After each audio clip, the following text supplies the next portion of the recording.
कुछ लोग कर देते हैं गुमराह मंजिलों से, हर किसी से यूं ही रास्ता पूछा नहीं करते। कई बार हमारे इस चैनल पे बच्चों के कमेंट्स आ रहे थे कि सर एंकरिंग कैसे सीखी जाए।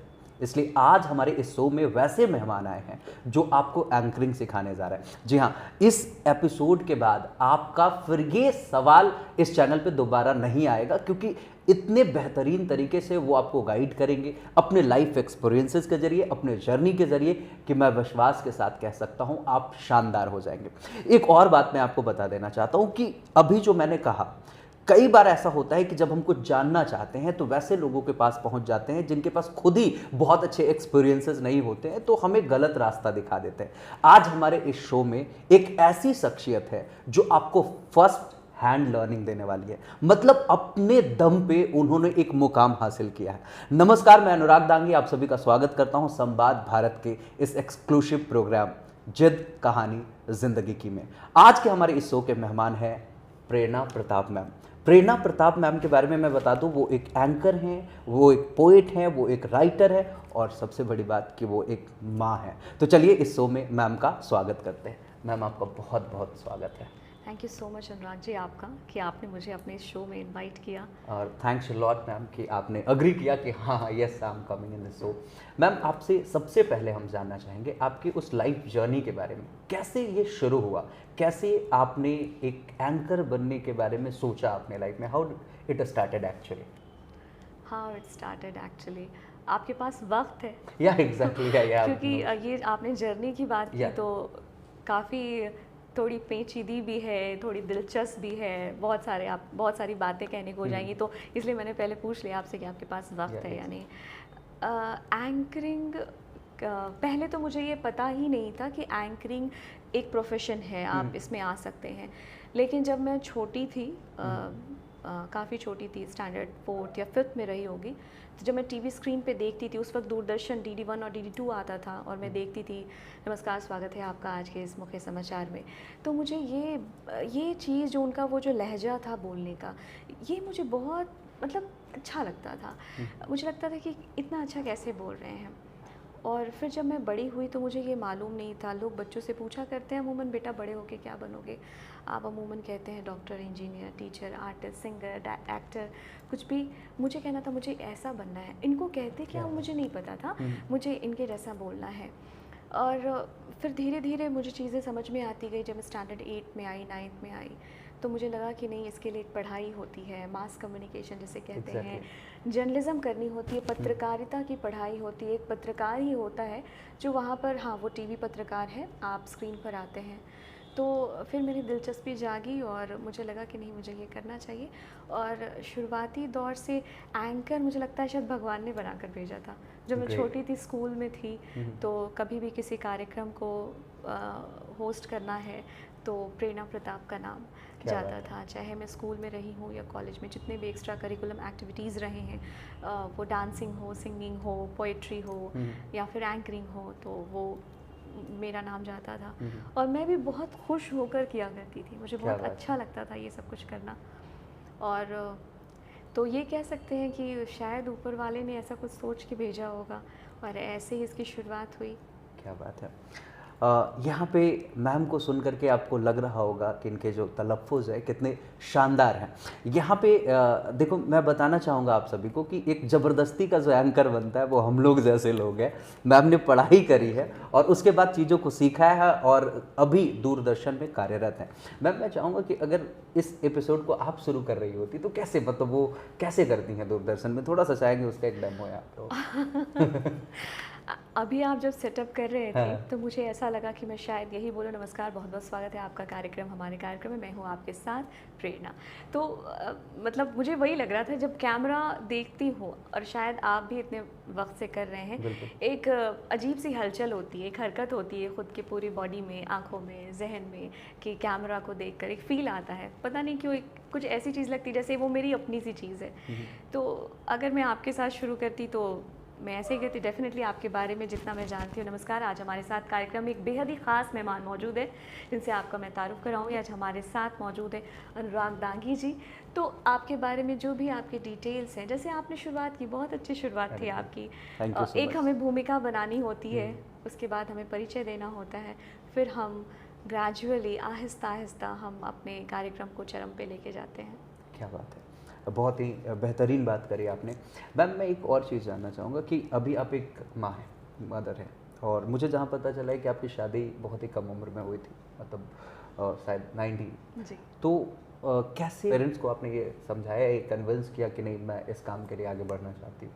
बेसिकली उस दौर में जब एंकरिंग कोई बहुत पॉपुलर पेशा नहीं था, लाइक उस वक्त ऐसे ही सिंपली हाँ ठीक है, उस दौर में कैसे कन्विंस करा आपने?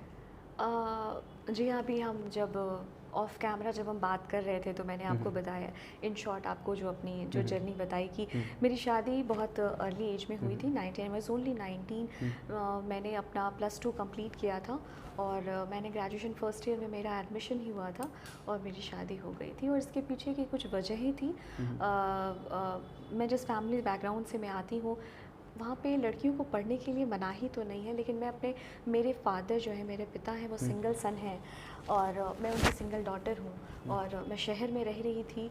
तो जो मेरे ग्रैंड पेरेंट्स हैं वो गांव पे रहते थे, तो उनकी एक सोच, उनकी एक धारणा कि लड़की शहर में रह रही है और मैं नहीं ऐसा मानती। मेरे घर के लोग कहते हैं कि हाँ, वो तुम दिखने में ठीक हो, अच्छी हो, तो पता नहीं शहर में है, जाने क्या बात होगी, तो उन्हें इसकी शादी करा देनी चाहिए। और उसने कहा कि जिस भी घर में जाएगी हम बात कर लेंगे, इसे पढ़ने के लिए अलाउ किया जाएगा या नहीं।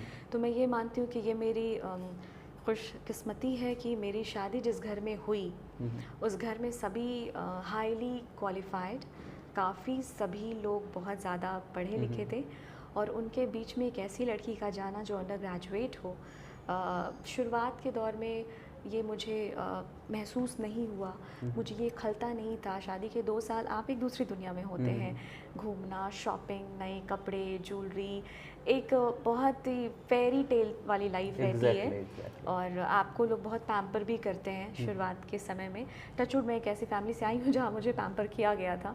और जब मेरी शादी हो रही थी, आप यकीन माने, मुझे कतई अफसोस नहीं था कि मेरी इतनी कम उम्र में शादी हो रही है। मैं बहुत खुश थी।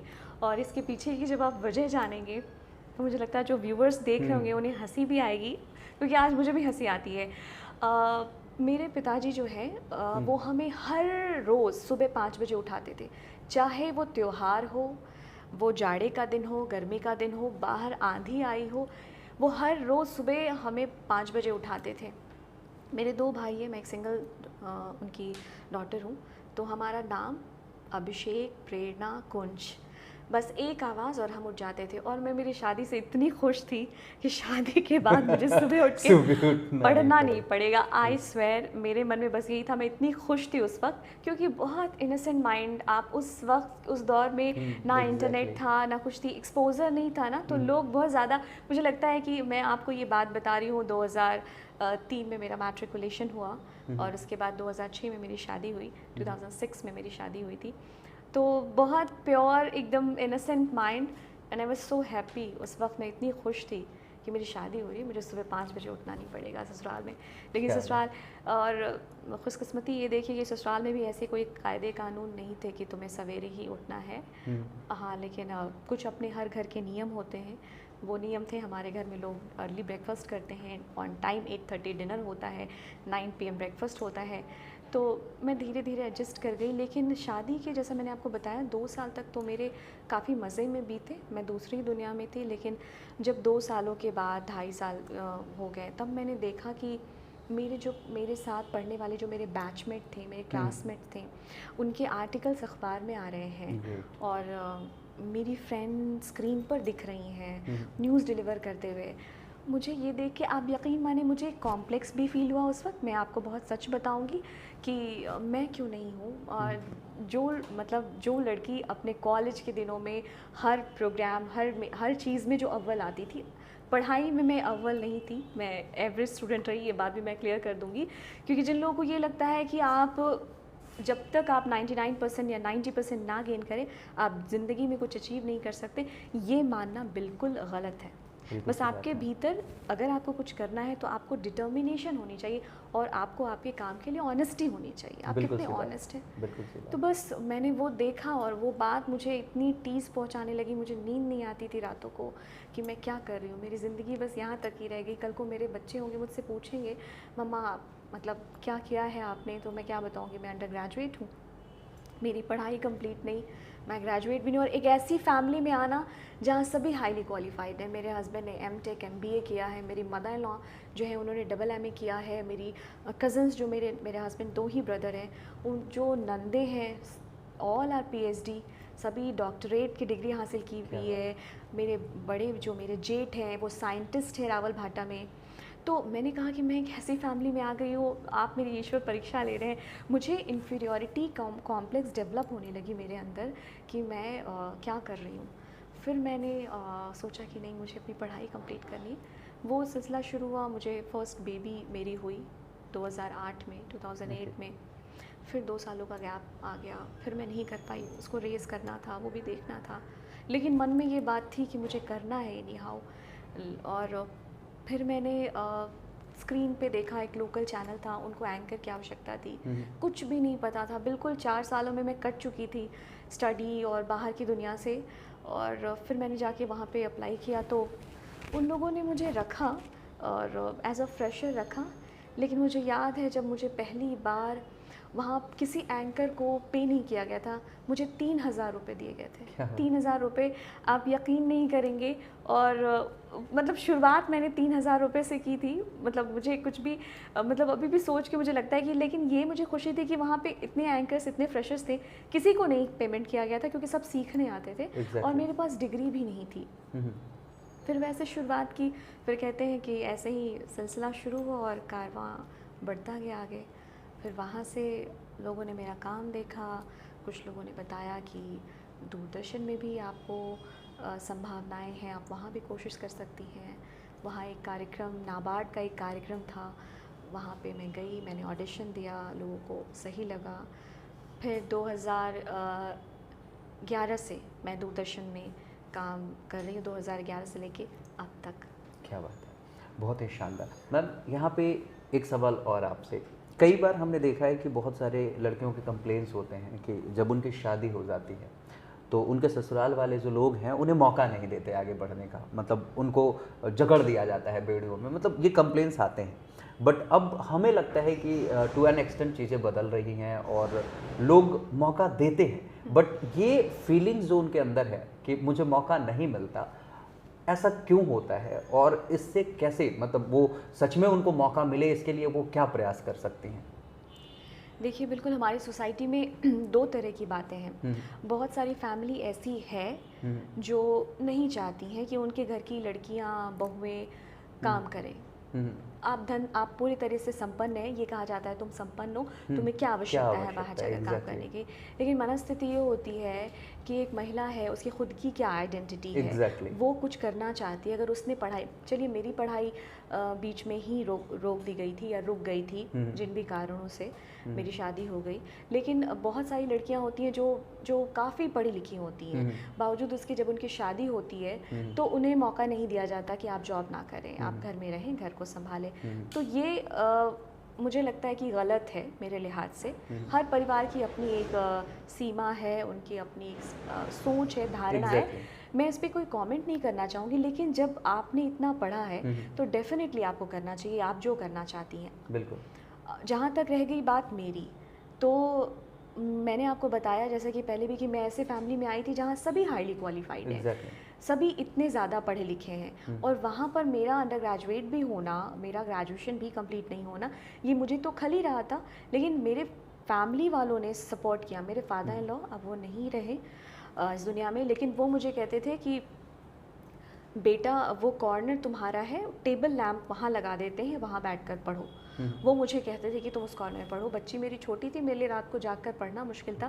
हाँ, मेरे पति देव का ये कहना था कि तुम 10 to 5 की जॉब करो अगर करना भी चाहती हो, और पढ़ना है तो तुम कोई सिविल सर्विसेज करो, कॉम्पिटिटिव एग्ज़ाम की तैयारी करो, एसएससी कम्पीट करो। तो उन्होंने एनसीईआरटी की बहुत सारी बुक्स मुझे ला के दी बाकायदा कि तुम ये करो।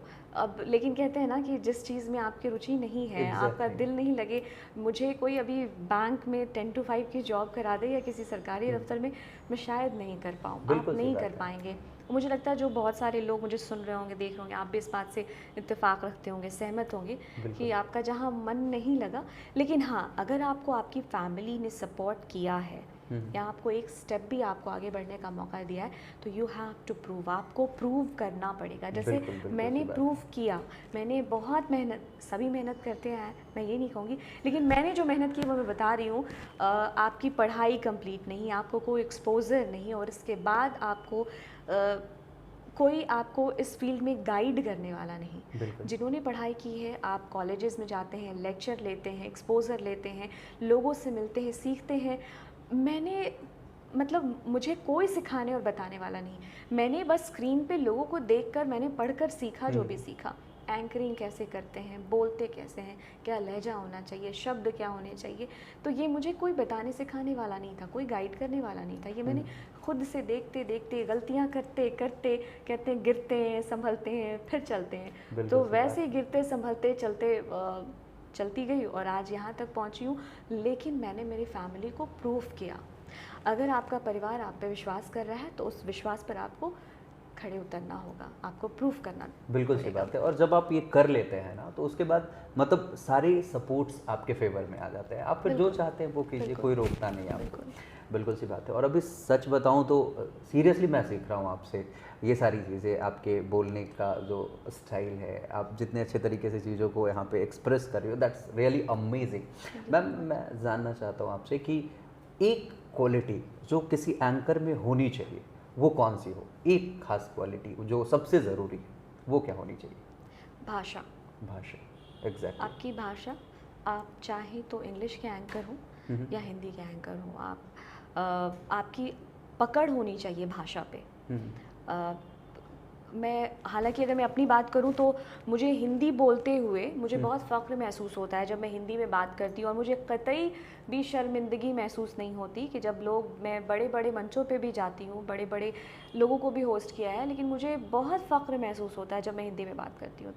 तो आप चाहे भाषा कोई भी हो, लेकिन आपको ख्याल ये रखना है कि आपकी उस पर पकड़ होनी चाहिए। जितने आपके पास शब्द भंडार होंगे आप उतना बेहतर बोल पाएंगे, आप अटकेंगे नहीं। बहुत ऑब्वियस सी चीज़ें, बहुत लाजमी है। बिल्कुल। यहाँ पे ये भी बताएं कि ये शब्द भंडार बनेंगे कैसे, भाषा पे पकड़ कैसे होंगे, इस पे भी आप कुछ बताएं। बहुत आसान है। आप जितना पढ़ेंगे, आप जितना सुनेंगे, जितना अच्छा पढ़ेंगे, जितना अच्छा सुनेंगे, आपकी पकड़ उतनी ही मजबूत होगी। आप कुछ भी पढ़ें, आप अखबार ही पढ़ें, मैं नहीं कह रही कि आप कोई नॉवेल ही पढ़ें, आपकी दिलचस्पी जिसमें हो। अगर आपको सुनना ही पसंद हो, अगर आपको सॉन्ग ही सुनना, आप गाने ही सुनना पसंद करते, उन गानों में भी कितने शब्द होते हैं जिसको हम बोलचाल की भाषा में इस्तेमाल कर सकते हैं। आप अपने प्रोफेशन में, जैसे मैं एंकरिंग में इस्तेमाल कर रही हूँ, बहुत सारे ऐसे गाने। तो आपको सुनना बहुत ज़रूरी है, आपको पढ़ना बहुत ज़रूरी है। Exactly, that's mandatory. Sometimes people are like कि यार ठीक है, मेरे पास तो उतनी क्वालिटी है, शुरू कर लेते हैं, बट अल्टीमेटली उन्हें पढ़ना पड़ेगा, सुनना पड़ेगा, ताकि और बेहतर बना जा सके। मैं आपको बताना चाहूँगी अनुराग जी की जब हम छोटे थे और हम कहीं रास्ते से गुजर रहे होते थे, तो हमारे पिताजी जो हैं, वो मेरे पापा, जो होर्डिंग्स लगे होते थे, बैनर, हमें कहते थे वो पढ़ते चलो। वो होर्डिंग्स और बैनर हम पढ़ा करते थे, हमारी प्रोनाउंसिएशन डेवलप होती थी। तो मुझे ये चीज़ लगता है कि कुछ चीज़ें शायद जो ये शऊर है, ये जो सलीक़ा है, ये मेरे पेरेंट्स ने ही, मेरे पिता का ही दिया हुआ है।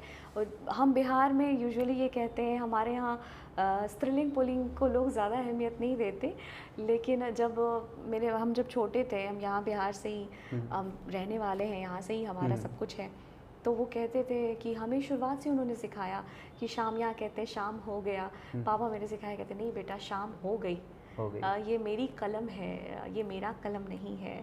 तो कुछ चीज़ें हैं कि वो हमें हमारे पिताजी ने सिखाया। तो वही चीज़ है कि आपको ये सलीका, ये शऊर, आपको आपके माँ बाप से कुछ चीज़ें मिलती हैं, और कुछ चीज़ें आप निखार सकते हैं अगर आप चाहते हैं इसे निखारना। तो बिल्कुल सी बात है। मैम, मैं चाहूँगा कि आप एक अच्छी एंकर हैं, एक अच्छी पोएट भी हैं, आप बहुत अच्छी कविताएं करती हैं, यूट्यूब पे बहुत सारी कविताएं मैंने सुना भी है आपकी।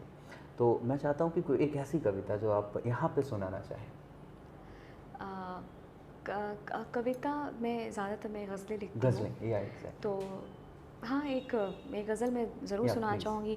अभी ट्विटर पे उसे मैंने पोस्ट किया था, तो अनएक्सपेक्टेड उसके रिस्पांस मुझे मिले, मुझे लगता है आपको भी पसंद आएंगे। वो ये है कि शेर ये है कि देखें कि मैंने सीखा नहीं है डर जाना, मैंने सीखा नहीं है डर जाना, हार कर हौसला बिखर जाना। क्या बात है। मैंने सीखा नहीं है डर जाना, हार कर हौसला बिखर जाना, हादसों ने सिखा दिया मुझको, जिस तरफ खौफ हो उधर जाना। क्या बात है। आसमां चूमना परिंदों सा, आसमां चूमना परिंदों सा, शाम होते ही अपने घर आना। यानी कि आप चाहे कितनी भी ऊंचाई पे पा चले लें, जाओ, लेकिन आप एग्जैक्ट, अपनी ज़मीन, अपनी हकीकत को ना भूलें कि आप बिल्कुल कहाँ सही, से बिलोंग करते हैं। बिल्कुल सही बात है। तो ये तमाम जो हमारे यूथ हैं या हमारे वैसे लोग जो मुझे देख रहे हैं, सुन रहे हैं, कुछ करना चाहते हैं, ये उनके लिए है। क्या बात है, बहुत ही शानदार, बहुत ही बेहतरीन बातें चल रही हैं एंड आई एम श्योर कि लोग बहुत कुछ सीख रहे होंगे। मैम, मैं चाहता हूँ कि आप ये भी बताएं कि आप किन्हें पढ़ते हो।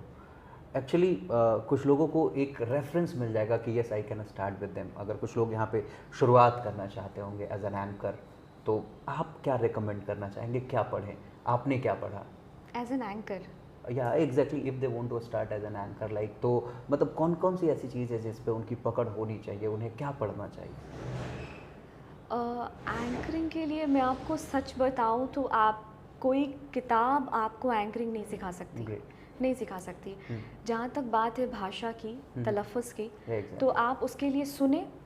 आप जिनको भी फॉलो करते हैं, जिन्हें भी आप पसंद करते हैं, जो आपके आइडल हैं, आप उन्हें देखें, सुने, आप पढ़ें। लेकिन आप अखबार ही पढ़ें। अगर दिन में मैं शायद अखबार ना पढूँ, सुबह ना पढूँ, तो मुझे ऐसा लगता है कि कुछ मिसिंग है, कुछ कुछ मिसिंग खाली है, है। आप एग्जैक्टली। यकीन नहीं करेंगे, मैंने आपको ज़िक्र भी किया था कि अगर मैं कहीं बाहर गई हूँ, अगर मैं मूंगफली खा रही हूँ या भेलपूरी या बटाटा खा रही हूँ, तो उसका जो पैकेट है वो फेंकने से पहले मैं उसे पढ़ जाती हूँ, क्या बात उसमें है, लिखा क्या है। क्या बात। तो इससे क्या होता है कि मतलब वो एक आदत में ये चीज़ें शुमार है।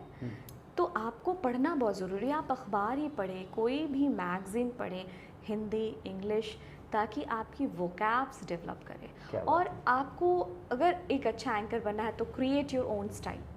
मैं ये मानती हूँ, आपको अपना एक स्टाइल क्रिएट करना होगा। The way you present your self, आपके बॉडी लैंग्वेज का तरीका, आपकी ज़ुबान का, आपके बैठने, बोलने, देखने का तरीका। जैसे आपका ख़ुद का एक तरीका है। अनुराग जी, आपने बहुत खूबसूरत आप एंकरिंग कर रहे हैं, तो हर किसी का अपना एक। अमिताभ बच्चन हैं, बहुत हमारे देश के, विश्व के बहुत जाने माने नाम, एक इतना बड़ा नाम, लेकिन आप उनकी अदाकारी देखें, उसका एक अलग स्टाइल है। उनकी एंकरिंग देखें, उसका एक अलग स्टाइल है।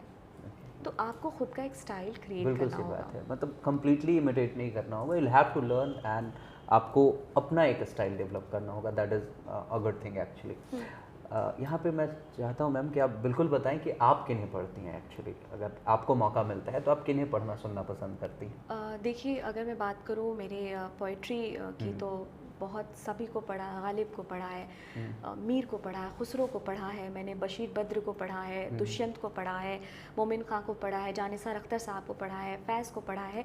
लेकिन कुछ चीज़ें ऐसी हैं कि जिनको पढ़ने के बाद ऐसा लगता है कि आपसे वो बात करें। जैसे मैं बशीर बद्र साहब की बात करूँ, तो जो ताजगी है उनकी गज़लों में, या जो शगुफ्तगी है, जो सादगी है, ऐसा लगता है जैसे वो आपसे बात कर रहे हों। तो उनकी गज़लें बहुत मुतासिर करती हैं मुझे, और उनको पढ़ा है, मुझे बहुत इन्फ्लुएंस करती हैं। और डेफ़िनेटली दुष्यंत, अगर दुष्यंत साहब की मैं बात करूं, तो सभी जानते हैं जो भी अदब के दुनिया से हैं कि जब वो उन्होंने शुरुआत की हिंदी गज़लों की, उन्होंने शुरुआत की, गालिब उर्दू की गज़लें लिखा करते हैं, लोगों को उर्दू के शब्द ज़्यादा रहते हैं तो क्लिष्ट हैं, थोड़े समझने में मुश्किल होती है। लेकिन दुष्यंत साहब ने ये चलन शुरुआत की कि हम हिंदी की गज़लें उन्होंने कहनी शुरू की। और उनका एक बहुत प्यारा सा एक शेर भी है, मैं यहाँ पे चाहूँगी कि पढ़ूँ। उन्होंने कहा है कि आप सब ने सुना भी होगा, एक जंगल है तेरी आँखों में, मैं जहाँ राह भूल जाता हूँ, तो किसी रेल से गुजरती है मैं किसी पुल सा थरथराता हूँ। तो ये पढ़ के ऐसा लगता है जैसे वो आपसे बात कर रहे नो हैं। Doubt, no doubt. Bashir Badr sahab का एक शेर है, एक गज़ल का मतलब है कि यूं ही कहीं बेसबब ना फिरा करो, किसी शाम घर में भी रहा करो, वो किसी गज़ल की किताब से उसे चुप के पढ़ा करो। तो ऐसा लगता है क्या जैसे वो बात आपसे बात कर रहे नो हों। डाउट। तो इन गज़लों की जो खूबसूरती है, इनका सादापन ही है, इसलिए मुझे सबसे ज़्यादा मुतासर करती हैं। कुछ एक ऐसे शायर हैं जिससे मैं बहुत ज़्यादा इन्फ्लुएंस हुई हूँ और उनको पढ़ के सीख रही हूँ और कोशिश कर रही हूँ कि कुछ अच्छा कहूँ। और बहुत अफ़सोस मुझे होता है ये कहते हुए कि हमारी जो बिहार की जो धरती है, दिनकर की धरती है, बिल्कुल, रेणु की बिल्कुल, धरती बिल्कुल। है, यहाँ पे बुद्ध ने ज्ञान अर्जित किया। और हमारे अगर दिनकर की मैं बात करूँ, बहुत सारे कवि ऐसे होते हैं जो जनकवि हैं, बहुत सारे कवि राष्ट्रकवि हैं, लेकिन दिनकर उन कवियों में से आते हैं जो जनकवि और राष्ट्रकवि दोनों हैं। बिल्कुल सही उनको बात है। राष्ट्रकवि का दर्जा दिया गया, तो उन्होंने जो भी कुछ कहा है, मुझे वो उनकी कही गई सारी बातें, वो कविताएं, वो आज भी उतनी ही प्रासंगिक है बिल्कुल सही जितनी बात उस है। दौर में थी। बिल्कुल सही बात। अब मुझे लगता है कि उनकी जो शब्द, जो शिल्प, जो शैली है, मुझे लगता है कि आज के दौर में वैसा कुछ कह पाना बहुत, मुझे लगता है कि शायद मुमकिन नहीं। उन्होंने जो कह दिया है, हमारे बिहार के एक बहुत बड़े शायर हैं कलीम आजिज़ साहब, जिन्होंने बिहार को एक अदबी दुनिया में एक अपनी पहचान दिलाई, बिहार का नाम रोशन किया। उनका एक उनके कुछ अशार हैं जो मैं ज़रूर सुना या चाहूँगी, जो प्लीज़, मुझे जी, बहुत बिल्कुल, पसंद बिल्कुल, है। सच में। वो कहते हैं कि दिन एक सितम रात करो हो, दिन एक सितम रात करो हो, वो दोस्त हो जो दुश्मन की तरह बात करो हो, दामन पे कोई छीट न खंजर पे कोई दाग, तुम कत्ल करो हो कि करामात करो हो। क्या ये बात है। कलीम आजिज़ साहब का ये अशार हैं।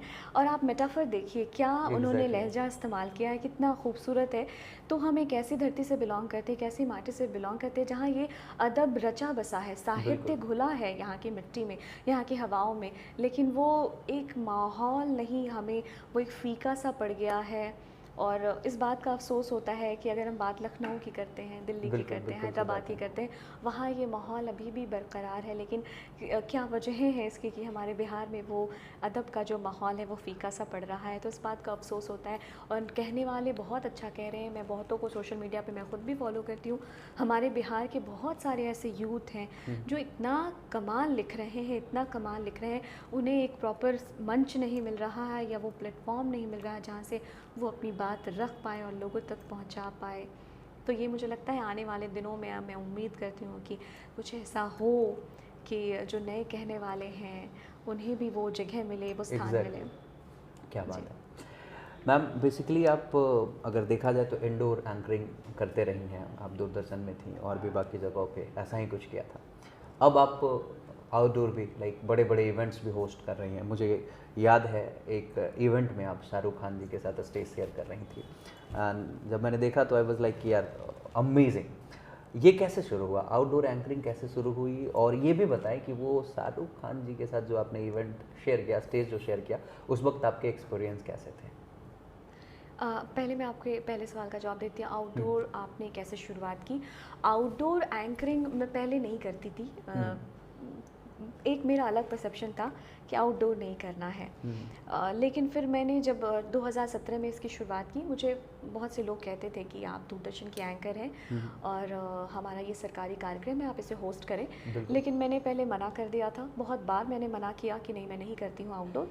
पता नहीं, एक अलग सी धारणा थी मेरी कि मैं बाहर जाऊँगी, परेशानी होगी, लोग होंगे, आपके साथ उनका व्यवहार क्या होगा, नहीं होगा। लेकिन ये सारी बातें बिल्कुल खारिज हो गई जब मैंने पहला शो मुख्यमंत्री जी का किया, नीतीश कुमार सर का, जब मैंने होस्ट किया 2017 में मैंने किया। और उसके बाद मैंने देखा कि इस ऐसे कार्यक्रम की क्या गरिमा होती है। और जिस मंच पर माननीय मुख्यमंत्री खुद हों और आपको जब उनको वेलकम करना हो, उनको संबोधन करने के लिए आमंत्रित करना हो, तो उस कार्यक्रम की क्या गरिमा होती है और वहाँ की क्या व्यवस्था होती है। तो फिर मेरे जहन से वो सारे जो मेरे सवाल थे वो उतर गए और मेरी जितनी भी संशय और शंकाएं थी वो सब दूर हो गई। और फिर इस तरह से मेरा सिलसिला शुरू हुआ और फिर धीरे धीरे करते करते मैं यहाँ तक पहुँची हूँ और एक के बाद एक बहुत सारे शोज़ किए हैं। जहाँ तक रही बात शाहरुख खान की, तो मैं आपको, अनुराग जी, मैं आपको बहुत स्पष्ट तौर पे ये बात बता देना चाहती हूँ कि मुझे कभी किसी ऐसे सेलिब्रिटी ने इन्फ्लुएंस नहीं किया। शाहरुख आ रहे थे, पूरा शहर मुझे लगता है कि पागल है। मुझे लगता है कि देश ही नहीं, बिल्कुल। विदेशों में भी शाहरुख बहुत फेमस है। मैं माफ़ी चाहूँगी उनके फ़ैन से, लेकिन मुझे ऐसी कोई दिलचस्पी नहीं थी या मेरे अंदर ऐसी कोई एक्साइटमेंट नहीं थी। मैं बहुत बहुत आपको सच कह रही हूँ, मुझे कभी ऐसा नहीं था कि मैं किसी से मिलूँ। हाँ, अमिताभ बच्चन साहब हैं, उनको देखकर ज़रूर मैं चाहती हूँ कभी कि मैं अगर उनसे मिलने का मौका मिले तो मैं मिलूँ, लेकिन शाहरुख आ रहे थे तो मिले। लेकिन किसी इंसान ने जो बहुत जिसके पास सुविधाएं नहीं हैं और आज वो इस मुकाम पर पहुंचा है, बिल्कुल। मुझे बस वो देखना था कि आखिर वो शख्स दिखता कैसा है जिसके पास कुछ सुविधाएं नहीं थी। आप सबको जानते हैं शाहरुख खान का क्या बिल्कुल। बैकग्राउंड रहा है, लेकिन जब वो पहुंचे उस भीड़ में, 10-15 हज़ार की भीड़ में भी अगर शाहरुख खड़े थे तो शाहरुख नज़र आ रहे थे कि वो शाहरुख खान क्या है। बात तो उस इंसान ने जिसने अपने दम पे, अपने बलबूते पे कुछ हासिल किया, तो जाहिर तौर पर वो औरों से अलग होगा। बिल्कुल, बिल्कुल, जिसने बिल्कुल। बहुत संघर्ष किया है, जिसने बहुत मेहनत की है, तो जाहिर तौर पर वो 50, 100, 150, 200 लोगों के बीच में अगर वो शख्स है तो उसकी एक अलग चमक होगी, एक अलग बिल्कुल, पहचान होगी। बिल्कुल। लेकिन आपको मैं अपने अनुभव शेयर करूँ तो उस दिन का वाक़या ये हुआ था कि मेरी 2 डॉटर हैं, 2 बेटियाँ हैं मेरी, वो दोनों भी वहाँ मौजूद थीं। और मेरी छोटी वाली डॉटर, उस दिन उसे बुखार आ गया था, तेज़ बुखार आ गया था, और मेरे जो हस्बैंड हैं वो उसे लेकर घर चले गए और मुझे कॉल आया कि उसे तेज़ बुखार है।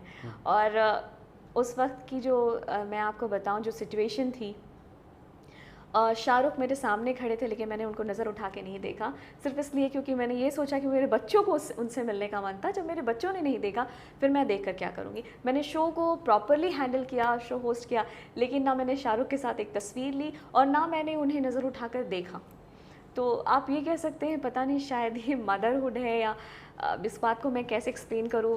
Being a mom, being a mother, बहुत सारी बिल्कुल सी मदर होंगी वो बात है समझ सकती कि हैं, उनसे बढ़ के कुछ बिल्कुल नहीं। सी बात है। मतलब वहाँ एक शब्द ही काफ़ी है, इसके सिवा कुछ और कहा नहीं जा सकता। लाइक सच में उस वक्त आपके लिए बच्चे ज़्यादा ज़रूरी थे एंड आपके इनसाइट में चीज़ें चल रही थी। जब बच्चों ने नहीं किया तो इतने तो सेक्रीफाइस माँ करती ही हैं।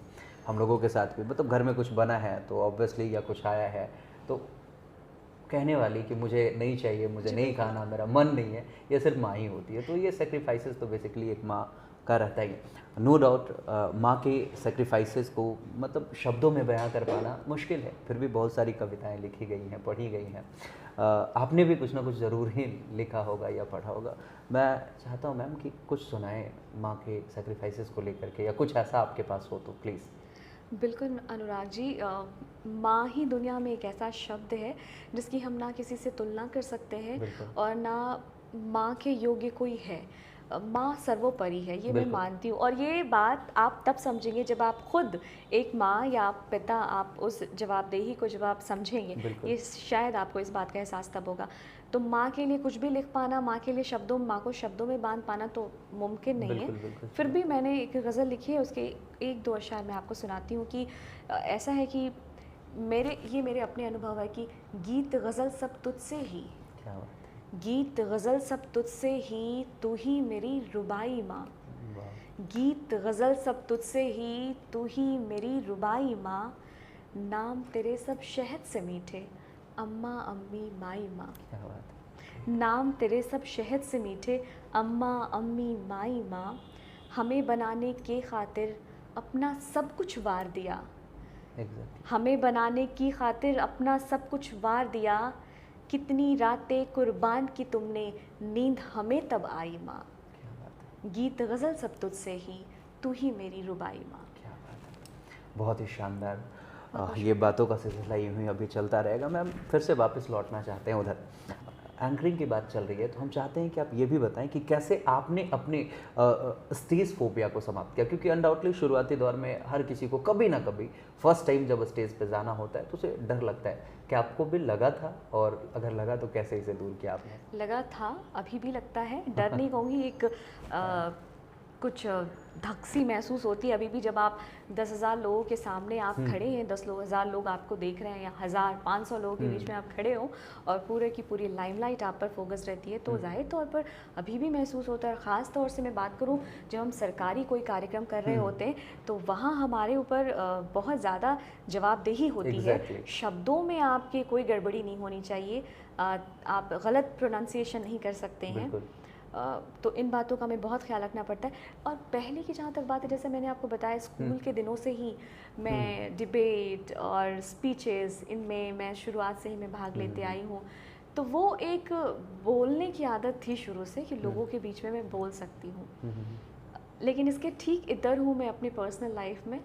इसकी पर्सनल लाइफ में मैं बिल्कुल बात नहीं करती, जब तक कि आवश्यकता ना हो मैं नहीं बोलती। लेकिन तो ये एक चीज़ आपको मुझे मदद मिली इस चीज़ से कि स्कूल के दिनों से जो मैंने शुरुआत की हर कार्यक्रम में पार्टिसिपेट करना, भाग लेना, तो शायद यही चलते चलते आगे मुझे इससे मदद मिली। मैं स्टेज पे पहुंचती हूँ तो मुझे हाँ, तैयारी आपको करनी होती है। बिल्कुल सही बात है। कार्यक्रम की रूपरेखा समझना होता है, कार्यक्रम क्या चाहता है, हर कार्यक्रम का अपना एक अलग डिमांड होता है। आपको वो समझना पड़ेगा कि कार्यक्रम किस बारे में है। आप किसी सेलिब्रिटी को होस्ट कर रहे हैं, कोई सरकारी कोई इवेंट है, वहाँ पे गेस्ट कौन आ रहे हैं, आप लाइव इवेंट कर रहे हैं, ऑन कैमरा कर रहे हैं, किसी चैनल के लिए, किसी प्रोडक्शन के लिए कर रहे हैं, आपको ये समझना पड़ेगा। बिल्कुल सही बात है। और एक चीज़, हाँ, आपने एक बहुत अच्छी बात बोली कि तैयारी, मतलब अगर आपकी तैयारी पूरी है तो फिर शायद ये फियर भी कम जाता है। हाँ, एक हल्का सा फियर तो मतलब इनिशियली लगता है कि क्या चीज़ें होगी, बट फिर जब आप वहाँ पे कंटिन्यू कर जाते हैं इवेंट के साथ, फिर शायद ये फियर समाप्त हो जाता है। तो सबसे बड़ी चीज़ की जो भी करना है, अगर आप कहीं एंकरिंग करने जा रहे हो या कोई इवेंट होस्ट कर रहे हो, तो आपकी तैयारी पूरी होनी चाहिए। जी बिल्कुल। आप कुछ बोल रहे थे मैम? हाँ, तैयारी बिल्कुल, तैयारी पूरी होनी चाहिए। मैंने अमिताभ बच्चन को ये कहते हुए सुना था कि वो जब स्टेज पर आते हैं, वो जब आते हैं शूटिंग के लिए, इतने बड़े एक्टर हैं, बावजूद उसके कि वो एक एक स्क्रिप्ट को पढ़ते हैं, हर एक पन्ने को वो पढ़ते हैं। सोचिए, इतना बड़ा कलाकार, इतने तजुर्बे हैं उनके पास, बावजूद उसके वो हर एक स्क्रिप्ट को पढ़ता है और देखता है, समझता है। तो हम जैसे लोग क्या हैं, तो तैयारी तो हमें बिल्कुल करनी होगी। मैं वो बात ये कह रही थी कि कुछ मैंने यूथ को भी ये कहते सुना कि अगर वो उनकी शक्ल सूरत माशाल्लाह अच्छी है, वो अच्छे दिखते हैं, तो उन्हें लगता है कि वो एंकर बन सकते हैं। ये मैं इस परसेप्शन को दूर करना चाहूँगी कि ये बहुत गलत परसेप्शन है आपकी, कि अगर आप ये सोचते हैं कि आप अच्छे दिख रहे हैं, एंकरिंग मॉडलिंग नहीं है। आप अगर अच्छे दिख रहे हैं, मॉडलिंग इज़ एन आर्ट, वो भी एक आर्ट है। आप हर खूबसूरत दिखने वाला इंसान मॉडल नहीं बन सकता। बिल्कुल। तो हर ठीक इसी तरह से अगर आप फोटोजेनिक है और आप ये समझते हैं कि आप कैमरे के लिए, आपका फेस कैमरा फोटोजेनिक है, कैमरे के लिए सही है, तो आप एंकर बन जाएंगे, ये धारणा बिल्कुल गलत है। आपको सब सिर्फ और सिर्फ अपनी भाषा पे, अपने शब्दों पे, अपने लहजे पे, अपने अंदाज पे आपको काम करना होगा। ओपरा विनफ्रे का नाम हम सब ने सुना है, विश्व की सबसे पॉपुलर महिला, जो विश्व की सबसे फेमस एंकर हैं। बिल्कुल। अगर आप उनकी बात करें तो ये सबसे बेस्ट एग्जांपल है ओपरा विनफ्रे का। शक्ल सूरत तो उनकी ऐसी नहीं कि आप कह सकते हैं कि वो एक शानदार एंकर बन सकती हैं, लेकिन आज वो विश्व की सबसे मजबूत और सफल महिलाओं में से एक है, सफल एंकर हैं। तो ये एक बहुत अच्छा उदाहरण है। बिल्कुल अच्छी बात है। अनडाउटली लोग एज एन एंकर आपको सुनना चाहते हैं, ठीक है, तो ऑब्वियसली उसके लिए आपको भाषा पे पकड़ चाहिए, आपकी तैयारी चाहिए, मेहनत चाहिए, और वो अगर आप दिखते अच्छा है तो वो आपके लिए एक प्लस पॉइंट हो जाता है कि हाँ, मतलब चीज़ें और बेहतर हो सकती है। मैम, आपके एक्सपीरियंसेस चाहेंगे कि आप ऑफलाइन इवेंट्स होस्ट करती हैं, साथ ही साथ कैमरा पे भी एंकरिंग करती है, इन दोनों में आपको क्या अंतर दिखा, और मतलब कौन ज़्यादा चैलेंजिंग आपके लिए लगता है? Stage anchoring. और क्या चैलेंज है जो वहाँ पे बढ़ जाते हैं आपके लिए? जब मैं कैमरे पे होती हूँ तो हमारा एक टाइम स्लॉट होता है। एग्जैक्टली। चाहे वो रिकॉर्डेड शो हो या फिर लाइव हो। मैं ज़्यादातर लाइव सुबह मॉर्निंग शो होस्ट करती हूँ और रिकॉर्डेड भी करती हूँ, लेकिन एक टाइम स्लॉट होता है, एक टाइम फ्रेम होता है, एक गेस्ट होते हैं या दो गेस्ट होते हैं जिनसे आपको उनके बारे में बातचीत करनी होती है। लेकिन जब आप मंच पर होते हैं, मंच पर 1000, 500, 2000, 10,000 लोग होते हैं, उनके सामने आपको खड़े होना है और सारी चीज़ें व्यवस्थित करनी है। कभी कभार हमारे जो गेस्ट हैं, अगर वो देर से पहुँचे, आपको जो ऑडियंस है, जो दर्शक है, उनको बांध कर रखना है। तो ये आपके लिए एक चुनौती का काम होता है। हर मिनट पे, हर दूसरे मिनट पे कोई तब्दीली आ गई आपने कुछ और फ्रेम करके रखा है, आपको वहाँ पे उसे सेट करना है, वो मैनेज करना है। जनरली इवेंट्स में ऐसा होता है आपका प्रेजेंस ऑफ माइंड एग्जैक्टली कितना, आप कितने अप टू डेटेड हैं। बहुत अच्छी बात बताऊँ, अगर मैं कोई शो होस्ट करने गई, एक आपको वाकया बता रही हूँ, गेस्ट काफ़ी देर से आए और मुझे बहुत देर तक मैनेज करना पड़ा। करंट अफेयर्स, मैंने जैसे अखबार पढ़ा था, अखबार में कोई ख़बर ऐसी आई थी, होली का दिन था, होली को लेकर के कुछ खबरें आई थी कि यहाँ पर ऐसी चीज़ें चल रही हैं, वो चल रही हैं, और वो कार्यक्रम मुझे याद नहीं आ रहा है, वो होली का दिन था और कोई कार्यक्रम था, तो मुझे ऑडियंस को इंगेज करना था। तो आपके पास इतनी जानकारी होनी चाहिए कि आप कुछ नहीं तो कम से कम आज सुबह न्यूज़ में क्या आया, अखबार में क्या सुर्खियां बनी, आप उस पर ही चर्चा कर लें। जो खाली वक्त मिला है वो खाली ना जाए, आप उस पर ही कुछ बातें कर लें। तो आपका प्रेजेंस ऑफ माइंड और आपका नॉलेज, ये दो चीज़ बहुत काम करता है आपके स्टेज एंकरिंग में। बिल्कुल अच्छी बात है। तो ये स्टेज पे जाने से पहले, अब तो शायद आपको ज़रूरत नहीं पड़ती होगी, पहले क्या आप रिहर्सल भी करते थे, लाइक रिहर्स करते थे चीज़ों को जो भी आपको प्रेजेंट करना है वहाँ पे? रिहर्स मैं कहना चाहूँगी, हाँ मैं लिखती हूँ, अभी भी लिखती हूँ। मैं सीक्वेंस बनाती हूँ, शुरुआत से लेकर के एंड तक का वो सीक्वेंस बहुत ज़रूरी होता है, क्योंकि बीच में आप जब मंच पे खड़े होते हैं इतने लोगों के बीच में, आप लिटरली पूछे, आप कंप्लीटली ब्लैंक होते हैं। अगर आपके पास कुछ नहीं होगा तो आप क्या करना है, कुछ चीज़ें आ जाती हैं, कुछ चीज़ें करते करते कुछ अनुभव के साथ भी आप सीख लेते हैं और वो आपके अंदर आ जाती हैं कि आपको शुरुआत कैसे करनी है थोड़ी बहुत। लेकिन हर कार्यक्रम का, जैसे मैंने कहा कि उसका अपना अलग डिमांड होता है, तो सीक्वेंस मुझे अभी भी मैं बनाती हूँ कि क्या सीक्वेंस है, नई सीक्वेंस है, किस प्रकार से काम करना है, शुरुआत कैसे करूँगी, अंत कैसे करूँगी, उसके बीच में क्या चीज़ें होनी है, तो ये करना पड़ता है। क्या बात है, बहुत ही शानदार। मैम, हम जानना चाहेंगे आपसे कि आपके लाइफ में वो पहली किक कौन सी थी, मतलब जब पहली सफलता मिली होगी, जब आप प्रयास कर रहे होंगे एंकरिंग को लेकर के, तो अब लगा होगा कि यार नहीं, अब तो बस ये एंकरिंग वर्ल्ड ही हमारे लिए, इसी में सब कुछ करना है, अब तो दुनिया फतेह तय है, ऐसा कब लगा आपको? ऐसा मतलब कोई एक ऐसा इवेंट जिसमें आपको लगा होगा कि मज़ा आ गया, शानदार, ये वाली चीज़? मैंने भास्कर महोत्सव जो होस्ट किया था, उसमें गुलजार साहब आए थे और बहुत सारे गेस्ट आए, उसमें शाहरुख जिस आपने जिक्र किया उसमें आए थे। वो बैक टू बैक इवेंट था, 8 डेज़ का कंटिन्यू इवेंट था। मुझे एक दिन की भी यूजुअली होता है कि 2 दिन 4 दिनों का गैप मिलता है, फिर एक कोई इवेंट है कभी, लेकिन उसमें क्या था कि 8 डेज़ बैक टू बैक मैंने इवेंट्स किए थे। शुरुआत हमने की थी पत्रकारिता जगत से, वो पहला शो ही था कि उसमें जितने बड़े बड़े पत्रकार थे वो आए हुए थे, वहाँ से शुरुआत की थी। और 8वें दिन मुझे नाम नहीं याद आ रहा है उन गेस्ट का, वो कौन थे, तो वो मुझे लगा था कि बैक टू बैक जो मैंने किया ना, तो मेरा कॉन्फिडेंस ज़्यादा बूस्ट हुआ था। आप लगातार कोई काम अगर आप करें तो ज़्यादा पॉलिश्ड होते हैं, तो मुझे लगा कि नहीं, ये मेरे लिए बहुत अच्छा था। और किक की बात मैं आपको सच बताऊं, मुझे हर दिन एक किक मिलता है। जब मैं हर दिन सुबह को मैं स्क्रीन पे आती हूँ सुबह, और हर दिन एक नई पर्सनालिटी होती है, हर दिन एक नया अनुभव मुझे देखने को मिलता है, तो मेरे लिए हर दिन एक किक होता है। जब मैं उनको सोचती हूँ, बहुत सारे लोगों को मैंने ऐसे सुना है जो सिल्वर स्पून लेकर इस दुनिया में, इस धरती पर नहीं आए। उनकी स्टोरी को सुनकर मुझे ऐसा लगता है कि इन लोगों ने कितना स्ट्रगल किया। मैं खुद को देखती हूँ तो मेरी फैमिली सपोर्टिव थी। बहुत सारे ऐसे लोग हैं जिनके पास ना पैसे थे, ना फैमिली ने सपोर्ट किया, बावजूद उसके उन लोगों ने अपना नाम वो मुकाम हासिल किया। तो जब मैं किसी ऐसी शख्सियत को मिलती हूँ, जब उनसे बात करती हूँ, तो वो मेरा किक होता है। क्या बात है, बहुत ही शानदार। मैम आपकी गज़लें हो गई, आपके बारे में बहुत कुछ जाना, बहुत शानदार लर्निंग दे रहे हैं आप लिखती भी बहुत अच्छा है, तो ये कैसे शुरू हुआ, लिखना कैसे आपने शुरुआत करा? लिखना कैसे शुरू किया मुझे खुद नहीं पता, मैंने लिखना कैसे शुरू किया। नॉर्मल जैसे सब लिखते हैं, बच्चे छोटे होते तो हम सब, मुझे लगता है कि शायद आपने भी कुछ ना कुछ तो बंदियाँ की होंगी, जहाँ पे यहाँ पे मेरे और भी जो हैं, सभी लोगों ने कहीं ना कहीं कुछ ना कुछ सब लिखते हैं। बचपन में मैं भी लिखा करती थी, कुछ भी लिखा करती थी, तो बंदियाँ करती थी, बचपन से ही करती थी, लेकिन मुझे नहीं पता था कि इसको पोइट्री कहते हैं। वैसे जैसे मुझे मैथमेटिक्स पसंद नहीं थी, तो मैं यूँ ही बचपन में मैंने लिख दिया था ये जो हिसाब है ये बड़ा ही ख़राब है। अभी ये तुकबंदी हो गई। और फिर थोड़ी बड़ी हुई, अभी भी वो मेरे पास वो पर्ची मेरे घर पे है जो मैंने हिसाब के लिए, मैथ्स के लिए जो कविता लिखी है। और मुझे अभी हंसी आती है। थोड़ी बड़ी हुई तो एक फ़ेज़ होता है, एक दौर होता है, आप थोड़े रोमानी मिजाज में होते हैं, अलग ही आपका मूड होता है। उस वक्त कुछ और ही शेर व शायरी होती थी, लेकिन मुझे तब पता नहीं थी कि ये गज़ल क्या है, कविता क्या है, रुबाई किसे कहते हैं, दोहे क्या होते हैं। लेकिन जब मैं बड़ी हुई मेरे पता नहीं ख्याल कुछ आया, तो लिखते लिखते ऐसा हुआ कि लिखने लगी तो कुछ भी लिखा करती थी, लेकिन मुझे कुछ लोगों ने ये कहा कि तुम्हारे थॉट्स अच्छे हैं तो यू वर्क ऑन इट, इस पे काम करो, क्योंकि इसकी अपनी टेक्निक होती है। मीटर कहते हैं, हमारी भाषा में इसे बहर कहते हैं, आप मीटर ही समझेंगे बेसिकली लोग।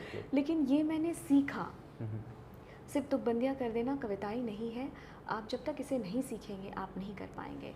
और बशीर बद्र साहब ने बहुत खूब कहा है, जब उसकी नवाजिश होती है तब ये मोजज़ा हो जाता है। मोजज़ा का अर्थ होता है मिरेकल, मैजिक, चमत्कार। तो वो कहते हैं जब उसकी नवाजिश होती है तब ये मोजज़ा हो जाता है, अल्फाज महकने लगते हैं, कागज़ अदब हो जाता है। क्या बात है। तो मैं ये मानती हूँ कि जब तक ऊपर वाले की मेहर ना हो, ऊपर वाले की करम ना हो, आप एक मिसरा, एक पंक्ति भी नहीं लिख सकते, एक लाइन आप नहीं लिख सकते। शेर कहना तो दूर की बात, गज़ल कहना तो दूर की बात, आप नहीं लिख सकते हैं। तो ख्याल आते हैं, ख्याल हिट करते हैं, फिर उस पर लिखते हैं। लेकिन फिर मैंने जाना कि इसको मैं शुद्ध कैसे करूं, तो इसके टेक्निक्स को मैंने प्रॉपरली सीखा कि इसके क्या टेक्निक्स है, और उसके बाद फिर मैं बस लिख रही हूँ। ग्रेट मैम, आपने बहुत पढ़ा है, बहुत लोगों को सुना है, बहुत लोगों को देखा है। मैं चाहता हूँ कि आपका जो थॉट है इस पे ज़रूर मिले हमें कि आप प्रेम को कैसा समझते, किस तरीके से समझते, प्रेम को कैसे डिफाइन करती हैं आप एग्जैक्टली, लव। ये आपने एक ऐसा सवाल पूछा है, मेरे पास शायद इसका जवाब नहीं। इसका प्रेम को डिफ़ाइन करना ये तो मुमकिन नहीं, मैं ये नहीं कहूँगी ये नामुमकिन है, ये मतलब ये मुमकिन ही नहीं कि आप प्रेम को एक कविता या एक गज़ल में या एक रुबाई में आप डिफ़ाइन कर दें। प्रेम सब सारी मतलब पूरी दुनिया एक प्रेम ही है, आप समझिए पूरा जो अर्थ है ये प्रेम ही है, लव ही अगर ना होगा तो सब बिखर जाएगा, सब कुछ टूट जाएगा। मैं आप कैसे कहूँ, मैंने एक शेर कहा है कि मेरा इश्क ज़रा सा सूफ़ी और ज़रा नूरानी है, मेरा इश्क ज़रा सा सूफ़ी और ज़रा नूरानी है, बस उसको महसूस किया और इन आँखों में पानी है। क्या बात है। किसी को शिद्दत से महसूस करना भी प्रेम है। क्या बात है। आप किसी के लिए सैक्रिफाइस करते हैं किसी को सोचकर, तो वो भी प्रेम है। आप किसी के लिए कुछ करते हैं तो वो प्रेम के तहत ही करते हैं। तो प्रेम को शब्दों में डिफ़ाइन कर पाना, मैं अभी इस काबिल नहीं, ना मेरी इतनी हैसियत है कि मैं प्रेम को डिफ़ाइन करूं, मैंने अभी तक नहीं कर पाया। मैंने जो शेर कहा आपके सामने मैंने वो कहा। मतलब बहुत अच्छे तरीके से आपने इसे एक्सप्रेस किया। मैम एक और सवाल आपसे, लाइक आपकी शादी हो गई है, बहुत बार ऐसा देखने को मिलता है कि वर्क लाइफ बैलेंस नहीं बना पाते लोग, पर्सनल लाइफ और प्रोफेशनल लाइफ में कहीं ना कहीं वो पिस के रह जाते हैं। तो आप कैसे मैनेज करती हैं, मतलब घर भी मैनेज करना होता है, आपको अपनी प्रोफेशनल लाइफ भी मैनेज करनी होती है, आपको एंकरिंग करने होते हैं दूरदर्शन पे, उसके अलावा अगर कोई ऑफलाइन इवेंट मिल गया तो मतलब कैसे मैनेज करती हैं आप? देखिए ये मुझे ये सवाल बहुत रिलेवेंट है आपका, और जितनी भी महिलाएं हैं उनके लिए मैं कहना चाहूँगी कि अगर आप काम कर रही हैं तो आप ये ना सोचें कि आपने फ़तह हासिल कर ली, आपने सब कुछ कर दिया, आपकी फैमिली कितनी इम्पॉर्टेंट है आपको, ये भी आपको समझना पड़ेगा। बैलेंस करना बहुत ज़रूरी होगा, नहीं तो सब कुछ बिखर जाएगा। आप देखिए आपके लिए प्रायोरिटी क्या है, काम या फैमिली? बिल्कुल सही बात है। मेरे लिए प्रायोरिटी मेरी फैमिली है और उसके बाद काम है। अगर आप काम को प्रायोरिटी देते हैं, फैमिली हैम्पर करेगी। फैमिली को प्रायोरिटी देते हैं, डेफिनेटली मैं ये नहीं कह रही हूँ कि मैंने फुल टाइम जॉब नहीं किया, मुझे लगा कि नहीं मैं फैमिली को शायद वक्त पूरा नहीं दे पाऊँगी, मेरी कमी है। लेकिन बहुत सारी महिलाओं को मैंने देखा है जो घर भी बहुत अच्छे से मैनेज करती हैं और अपना काम भी बहुत मैनेज करती हैं अच्छे से। तो ये बैलेंस आपको बना के चलना पड़ेगा, और थोड़ी बहुत सोच में तब्दीलियाँ लाने की ज़रूरत है कि आप काम कर रही हैं तो आप ये ना सोचें कि भाई आपने तो बहुत कुछ अचीव कर लिया, बहुत कुछ हासिल कर लिया, मैं घर क्यों देखूं। नहीं, आप उसके लिए कुछ व्यवस्था करें। अगर फुल टाइम जॉब कर रहे हैं तो आप उसके जगह पे आप कुछ ऐसी व्यवस्था करें कि आपके बच्चों की जो नीड है वो पूरी हो, आपके पेरेंट्स हैं उनकी नीड पूरी हो, और आप तब काम कर रही हैं। मेरा अपना मानना है कि सारी चीज़ों को दरकिनार करके अगर आप कुछ हासिल भी कर ली तो वो हासिल करना किस काम का? बिल्कुल सी बात है, बिल्कुल सी बात है। अगर परिवार को खुश ना रख सकी तो मतलब सब कुछ जीत करके भी समझिए कि आप हार गए। नो डाउट, इतना भी सही है। बिल्कुल जो आपने बताया कि एक बैलेंस बनाना होगा, नो डाउट लोग बिल्कुल करेंगे। मैम अब चाहेंगे कि आपके किसी एक खूबसूरत से गज़ल के साथ इस इवेंट को, इस शो को हम लोग वाइंड अप करेंगे मैम प्लीज़। पूरी गज़ल तो नहीं, लेकिन गज़ल के कुछ अशार, या कुछ शेर प्लीज़। मैं आपके साथ सुनाना चाहूँगी कि अभी ताज़ी गज़ल है वो ये है कि ज़ुबां से मैं ये क्यों कहूँ, ज़ुबां से मैं ये क्यों कहूँ, भला हुआ बुरा हुआ है दर्ज उसके पास सब, वहाँ है सब लिखा हुआ। क्या बात है। एक शब्द इस्तेमाल किया है मैंने अगले शेर में, बूमरैंग। आप सभी जानते होंगे बूमरैंग, उसकी प्रवृत्ति होती है कि आप उसे फेंकें, आप पर वापस लौट कर आता है। तो मैंने शब्द का इस्तेमाल किया इसमें, ज़ुबां से मैं ये क्यों कहूँ, भला हुआ बुरा हुआ है दर्ज उसके पास सब, वहाँ है सब लिखा हुआ। ये ज़िंदगी है बूमरैंग की तरह ही हूबहू है तयशुदा कि लौट कर मिलेगा सब किया हुआ। क्या बात। हम जो करेंगे हमें वो वो रिटर्न लौट मिलेगा। के आएगा, बिल्कुल बिल्कुल, डेफिनेटली इट हैपेंस। ये शेर है कि बबूल बोया है अगर नाम की तलब तो कर, क्या बात है। बबूल बोया है अगर नाम की तलब तो कर, है हाफिज़ों में क्या तेरे बुजुर्गों का कहा हुआ। हाफिज़े का अर्थ होता है आपकी याददाश्त में, आपके जहन में, कि हाफिज़ों में है तेरे बुजुर्गों का कहा हुआ। उभर रही है क्या कोई लकीर तेरे नाम की, हथेलियों में तू मेरे क्या है कहीं लिखा हुआ। क्या बात है। सभी का वक्त आता है, बिल्कुल। सभी का वक्त आएगा, क्या बात। चलो तुम्हें कि खैर ना जो खौफे खुदा हुआ। क्या बात। ज़ुबां से मैं ये क्यों कहूँ, भला हुआ बुरा हुआ है दर्ज उसके पास सब, वहाँ है सब लिखा हुआ। क्या बात है। मतलब कोई चीटिंग नहीं है यहाँ पे, सिंपल सी बात है, आप जो करेंगे वो पाएंगे, मतलब सब कुछ लिखा हुआ है। आपकी ये गज़ल सच में बहुत इंस्पायरिंग है मैम। एक सवाल फिर उठाया, अभी तो क्लोज़ करने वाले थे बट एक सवाल फिर उठाया, लाइक आपने बहुत लोगों को इंटरव्यू किया है और आप अभी खुद अपना इंटरव्यू दे रही हैं, आप बहुतों से सवाल किए हैं, सवाल के जवाब दे रही हैं। आपको ये एक्सपीरियंस कैसा है आपका? बहुत दिलचस्प है, और मुझे सच बताऊं तो मुझे ऐसा लग ही नहीं रहा कि मैं इंटरव्यू दे रही हूँ। मुझे ऐसा लग रहा है जैसे मैं आपसे बातें कर रही हूँ और आपने इतनी संजीदगी से इतनी सारी बातें मुझसे की हैं। बहुत ही मुझे मतलब बहुत अच्छा एक्सपीरियंस है, बहुत ही खूबसूरत दिलचस्प अनुभव कह सकती हूँ। Thank you so much ma'am, thanks a lot for coming the show. Thank you so much for inviting me. मैं तो ये नहीं कहती कि मैंने इतना कुछ अचीव किया है, क्योंकि वाकई में नहीं किया है। आपने मुझे इस लायक समझा, इस काबिल समझा, अपने शो में बुलाया, इसके लिए आपका बहुत बहुत धन्यवाद। आपने बिल्कुल सचमुच में हासिल किया है, आप उस मुकाम पे हैं कि जहां आपकी जर्नी लोगों से शेयर होनी चाहिए।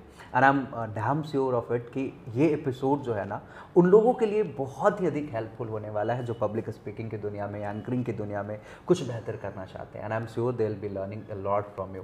Thank you so much for sharing great knowledge to the audiences around. Thank you so much ma'am. ये शो का जो नाम है ना, जिद कहानी ज़िंदगी की, तो इसमें हम बेसिकली ढूंढते हैं सामने वाले की कोई जिद जिसको पकड़ के वो अपने जीवन में आज यहाँ तक पहुँचे हैं। आपने अपनी वो एक जिद कि आपको एंकरिंग ही करनी है, पता नहीं था कि ये क्या होता है बट मुझे ऐसा बनना है, वो वाली चीज़ सच में लोगों को बहुत अधिक प्रेरित करेंगे। Thank you so much once again ma'am, thanks a lot. जिद कहानी ज़िंदगी में मुझे इनवाइट करने के लिए आप सबका, आपकी पूरी टीम का बहुत बहुत धन्यवाद।